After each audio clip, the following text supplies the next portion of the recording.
Hello, friends, and happy to Fun Friday with Ashley and Chris. I'm Chris Page with Better Homes and Gardens Real Estate, Wall Store Realty here in Topeka with the great Ashley Zeller of Bank Midwest. And today we are going to break down some misconceptions of home lending, home buying, and everything in between. We're going to touch on a whole bunch of stuff. So let's get started, and we're going to start with I run into this a lot with buyers, Ashley, and that is they want to start looking at houses, but they're not pre-approved. Is it pre-approved or pre-qualified? That's a great question. I feel like it's a lot of things these days. Yeah. Some of the terminology has changed. So you're going to hear qualified, pre-qualified, conditional qualification, approval, pre-approval. I'm one of the worst because I call it all the same. It's all pre-approval to me. I do too. And I know that that's not right. Even our letter, when I issue a letter, it says conditional qualification letter. Yes. So even if you are pre-approved, pre-qualified, all the above, that you've met with the lender, you have your nice little paper saying you can go buy X dollar of house or up to X dollar of house, you still have some hoops to jump through. Exactly. There's still a process after that. Yes. The process after the process. The process after the process. But you probably should, there's no probably about it. Please get pre-qualified, pre-approved with your lender before you go and do a house hunt. It could be a hunch. It's the worst. So when somebody falls in love with the house and then their dreams get crushed because they may not qualify. And so I always say, figure out the money first. Yeah, figure out the money first. You may be pleasantly surprised. You may be thinking you can only afford a $100,000 house, and Lord and behold, you are qualified for a $250,000 house. Dang. So it could be a pleasant surprise. Yeah. It could be a gut-crushing moment too. But we'd rather handle that up front before we get too far into the process. Yeah, I definitely agree. It's one of those things that it's the excitement. It's the excitement of going to look at the house. But the qualification for the loan is also kind of exciting too. So I love when borrowers come on the front end, get qualified for the loan, figure out those loan parameters, and then I set you free. Go find the house. Go find the house. Go find the house. You got the permission to go shopping. Yeah, go shop. We can get you some keys. Yeah, exactly. So I agree with you though. Finding a house and falling in love with it before you figure out the numbers side, it's just tough. Yeah, well, it's tough. It'll save you some heartache. Because if you're not pre-qualified, we're not going to be able to write you an offer. And if there's a lot of other people vying for that house with their real estate agents and they're ready to go and we're not, then chances are you're not going to get that house that you love. And you're going to be back square one. Yeah. Finding another house. You finding another house. And it'll never compare to that one you love. Honest truth. Okay, let's number two. Are all lenders created equal? Do you want my biased or unbiased opinion? Just kidding. I'm gonna stay neutral. So I get asked this question a lot. Should I shop around? Of course not. Just stay with me. But honestly, yes. It is a good thing to shop around. There's a shopping window where if one lender pulls your credit, I can't believe I'm saying this, but yes, shopping around. If one lender pulls your credit, it will, lender number 2 and number 3, those credit pulls will fall under that original. That was my question. It's like, well, if you shop around, is your credit score going to get ding, ding, ding, ding, ding? It's like one of those pinball machines. Ding, ding, ding, ding, ding, ding. No. So that is the beauty of shopping around and that shopping period. Stay away from the credit cards. Now that goes ding, ding, ding, ding. Exactly. Especially prior to applying for a home. Loan, Trying to qualify for a mortgage. Yeah. So really, the number one thing that a lot of buyers look at is the interest rate. Absolutely. The rate is probably the number one driving factors in a buyer's mind. I would say so. However, there is something called points. Okay. where some lenders will give a designated rate and have that cost points, whatever the points may be. That's a rabbit hole for another day. I was going to Join say, us next time. we might have points because I do not understand points. That'll be a whole nother episode all in itself. An Ashley episode. Yes. Just kidding. No. So looking at the rate and does it cost? Because if it costs, and then you go back to lender number 1 and say, lender number 2 said it was this, and you're telling me it was this. What is Well, it's not apples to apples at that point, because I think all lenders have the ability to charge points of some magnitude, whatever that may be, whatever that rate may be. So it's really, really important that when you are shopping around, you're looking at the interest rate, you're looking at, are there any associated points? And that's where, we're not going to dive in too much today, that's where the APR comes into play. And that's why a lot of borrowers will say, well, what is the APR? Is that the same as the interest rate? It is not.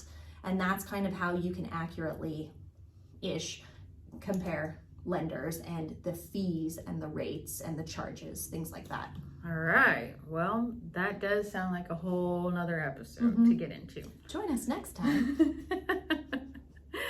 All right. Is it true? So many buyers out there think, I can't buy a house. I don't have 20% down. And where am I going to get the 20%? We're going to break that myth right now. Yes, absolutely. A really common misconception is you need 20% down. A couple decades ago, maybe when parents, grandparents purchased, probably more of the case back then. But with the different loan options, conventional, FHA, those are the two major utilized loan options. Those allow for between 3% with conventional and 3.5% with FHA. And there are specific programs within conventional that would allow for that 3% down payment if you are not a first-time home buyer. Oh. So whether you're a first-time home buyer or a repeat buyer, there's still not just one loan option. Very good. There are things that you can actually look at even if you're a repeat buyer. So, and then sometimes there are assistant programs or grant programs that you can qualify for. Yeah. And sometimes they may sound better than what they really are, or yes, but always worth asking. Always worth asking. I mean, the worst that someone can say is no. Or your interest rate might be higher with that program, and that's when Ashley will help you crunch those numbers and see if, is it even worth going with this program versus over a long term of having this interest rate? Exactly. So just like not all lenders are created equally, not all grant programs are created equally. So I really like to do the due diligence and the hard work so that you don't have to of comparing using your own funds, using a grant program. What are the differences? What are the benefits? Yeah, very good.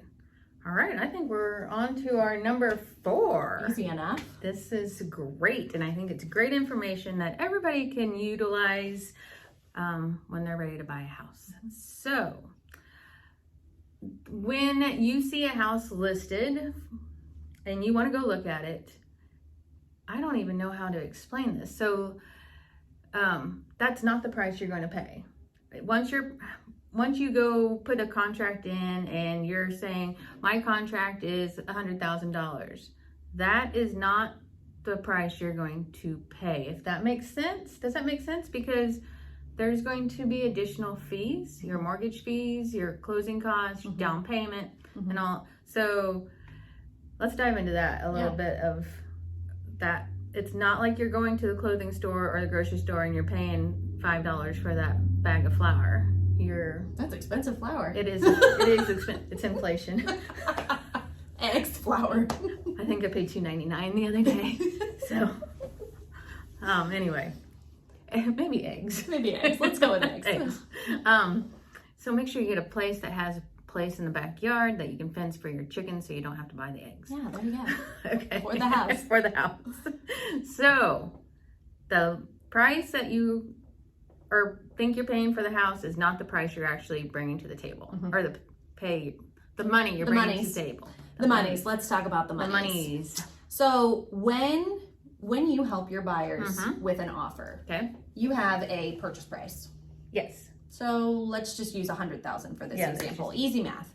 So 100,000 is what your buyer is going to be offering for the house itself. Yes. Let's say that we're going to do a conventional loan with 3% down. Okay. Their down payment is $3,000. Right. Down payment is completely separate from closing costs. And those closing costs, like you mentioned, are loan associated costs, which are title fees, appraisal, your escrow for your taxes and insurance, prepaid interest through the end of the month, a whole year of homeowners insurance. So there's all of these other things that are categorized and kind of lumped together for closing costs. So one of the misconceptions is, well, I only need a down payment. Two different things. Two different things. So yes, you need a down payment, but there are also those closing costs. And when those combine, it is not going to be that $3,000 that we talked about just for that down payment. So you may be thinking you're putting $3,000 down on a $100,000 house. So you think, oh, I'm just going to be $97,000. Not the case. You'll have all those extra fees. So when you go to closing, you're going to have to bring your $3,000 for your down payment, and then you're going to be bringing your fees that you will get 3 days in advance. Is that correct? At least 3 business days, yes. 3 business days in advance, and those are going to have all the closing fees, the costs. Yeah. So yeah, I think that will help a lot of people understand that. Okay, yes, I have 3,000, but do I have this? And we can generally give them an estimated what that would be. Yeah, absolutely. So question for you, are you seeing sellers willing to assist with buyers and some of those closing costs?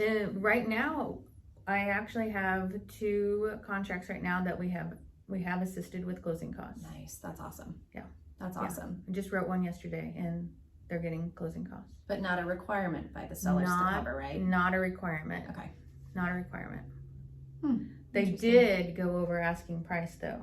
So that is another, roll them in. So that's another thing. So a lot of times when buyers are writing, for instance, on $100,000 house, they may not be able to come up with some closing costs, but they can borrow. So jump in if I am not saying this correctly. So far, so good. So they may need $3,000 for closing costs. And so therefore they've made the offer of $103,000 and then they've asked for $3,000 in closing costs. So actually they're giving the seller what they listed the house for. That comes back down to $100,000. And they're financing then their closing costs through the mortgage. Yep, exactly. So the funds have to come from somewhere. There's no, at least not that I know of, magic unicorn that I would be using that a long time ago if I had one. Bibbidi boppity boo. Here you go. So that's called rolling them in, and that seller credit is where that money actually comes from. So it's not part of the loan itself. It's actually increasing the purchase price in order to get that seller credit. Yeah, so it just looks like the seller, just like you said, seller credits. The seller's giving it back to you. Exactly. Exactly. You don't get it back, but you get Applied it back. towards your cash to close. Yeah. Don't think you're going to be signing for papers and paying for a house, getting a house, and you're going to get cash. You're going to get a check at closing. No, doesn't work that way. All right. Is there anything else we should touch base on? So spring market is right around the corner. I guess we're in it, actually. Oh, I think we're in it. So what are you most looking forward to? You know, me personally, have to be busy. So I love just picking up and dropping and going, and let's see those houses. But yeah, I just like to be busy. Inventory galore. Yeah, we had 35 houses come on the market yesterday. Yesterday. Yeah, it said 35 houses. And how many are under contract now? Oh, probably 32. It's a crazy market. But I think the day before or the day before that, it was only like 5. So the market is heating up. People are ready to move, and the season's getting good. It really is. I'm ready. I know you're ready. I'm ready. I'm ready. You know what? We're opening the pool tomorrow. On April Fool's? April Fools. No, we do a polar plunge on Easter. Really? Yeah. So pool's getting open tomorrow. Interesting. That's fun. Yeah. Where's the wanna- I was going to say, where's wanna- the info? You want to join me? Yeah. Polar plunge. You'll see it here. The Page Polar Plunge. We do the Page Polar Plunge. It's going to be chilly. It's cold. All right. Thanks, guys, and have a great weekend.